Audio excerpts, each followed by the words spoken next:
Glória a Deus, meus irmãos. Vamos ver a possibilidade de nós ouvirmos uma palavra de Deus que está em 2 Reis 17. 2 Reis 17, ele trata, é um capítulo que trata da vida aqui do rei Oséias, né? Rei Oséias, ele foi rei ali sobre Samaria, reinou em Israel 9 anos, todos os anos do seu reinado. Ele recebeu ali Salmaneser, maior inimigo, que era o rei da Síria. Recebeu a caravana que veio lhe fazer escravo. Caravana que veio lhe fazer escravo ali. E ele ficou sendo tributário da Síria. A Bíblia usa a expressão dar presentes porque, na verdade, em outras palavras, pagar tributo, né? O rei Oséias, ele conspirou, né, de certa maneira, e pediu ajuda, né, Assou, o nome aqui é Sul, rei do Egito, Sul. E ele parou de pagar o tributo lá à Síria. Mas aí, com a descoberta, a Síria aprisionou, encarcerou o rei Oséias.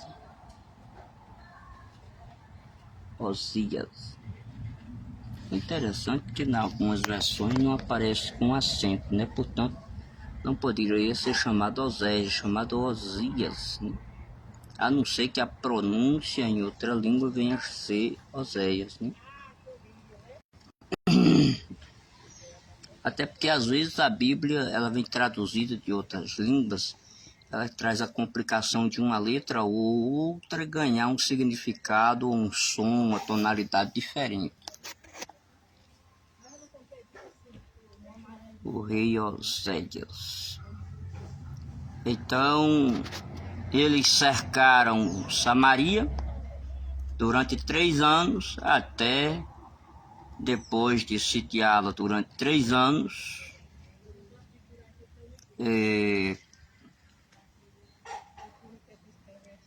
tomaram totalmente, transportaram o povo de Israel para a Síria, foram habitar em Ala e em Abor, junto ao rio Gozá.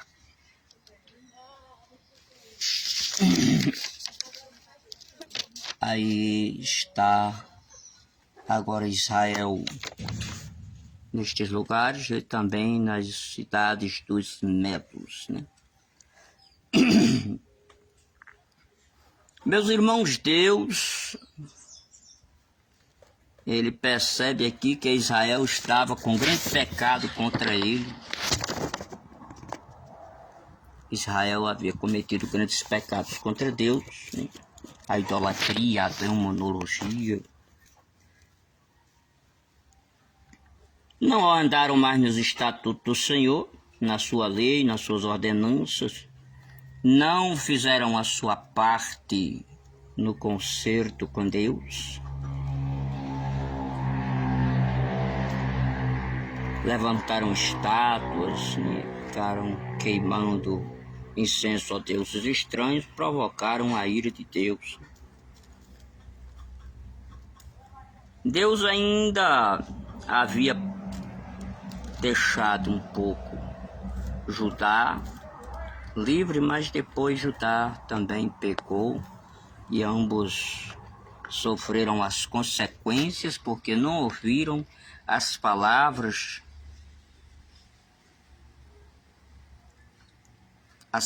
do Senhor. Os profetas de Deus, que naquele tempo era ministério, chamado ministério profético, eles não ouviram os profetas de Deus, né, que começavam pela manhã pregando nas praças, nas ruas e avisando para que Israel se consertasse com o Senhor. Meus amados irmãos,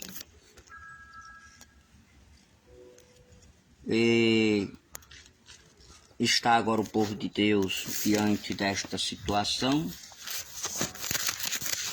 escravizados, né? E algo de Deus veio acontecer ali. Quando a Síria vence ali, leva Israel cativo,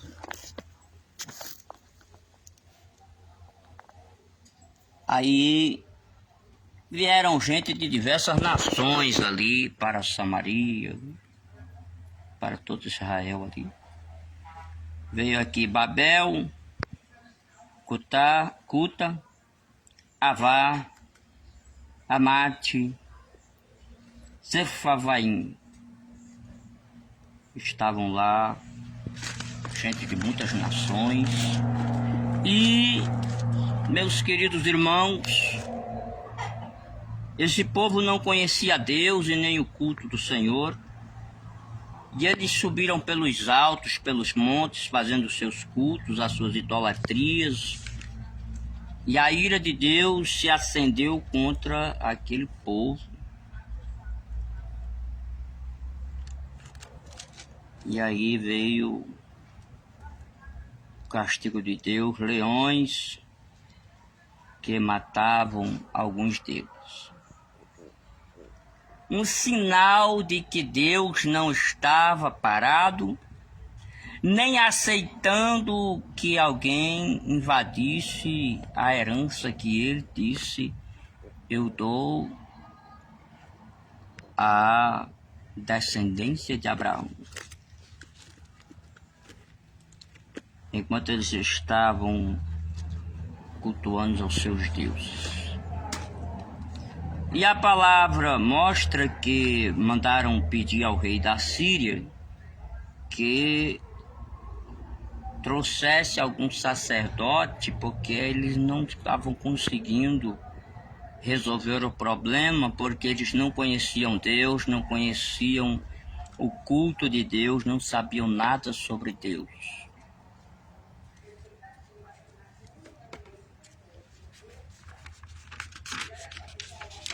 E nós vemos, meus queridos irmãos, que há umas nações que lá estavam, que tinham seus deuses, né? Os de Babel fizeram Sucote e Benote, os de Cuta fizeram Nergal, os de Amate fizeram Acima, os heveus fizeram Nibais e Tartaque, os Sepharvaim queimavam seus filhos no fogo, a Adremeleque e a Anameleque, deuses de Sepharvaim. Então havia grande ira de Deus por causa da terrível idolatria e demonologia destas nações que estavam ali em Israel.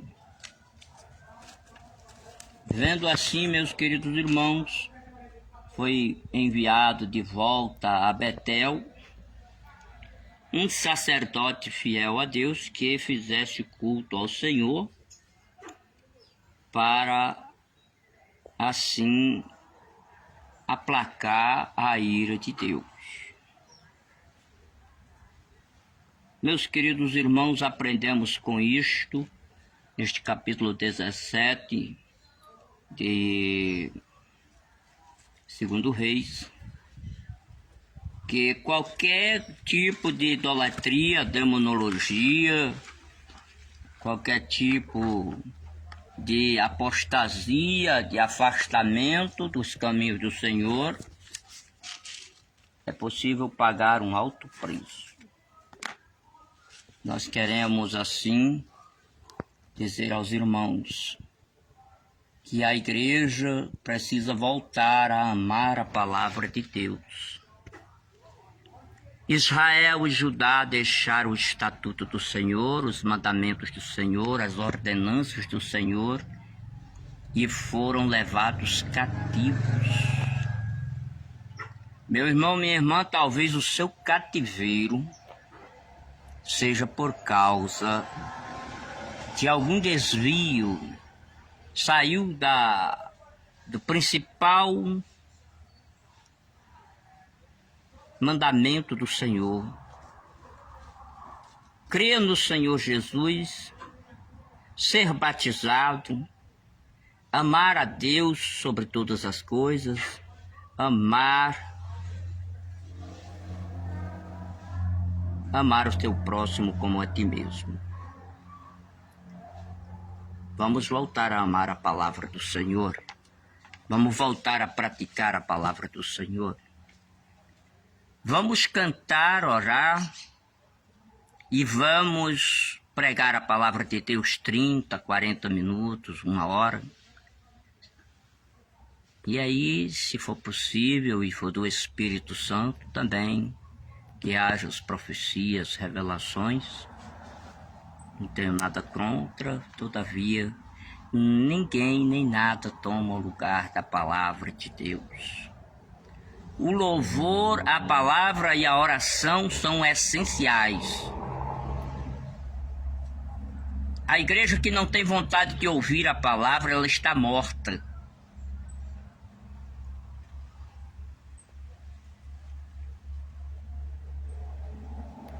Tem nome de quem vive, mas está morto.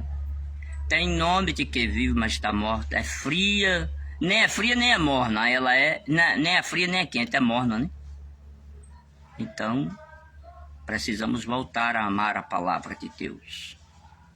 Tem que ter as coisas básicas do culto: oração, palavra, louvor, encerramento do culto. Que não seja mais uma obrigação marchar no Espírito, que não seja mais uma obrigação profetizar depois da palavra. Não podemos desprezar a palavra de Deus. Eu sou profeta de Deus também, mas eu não admito um culto sem a palavra, uma igreja sem a palavra.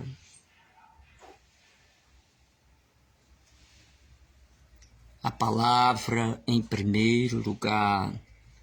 A palavra representa Jesus Cristo. A oração, a nossa comunicação com Deus. O louvor, a nossa adoração a Deus. Não deixemos estes elementos se acabar, esfriar no culto, na adoração a Deus. Em nome de Jesus.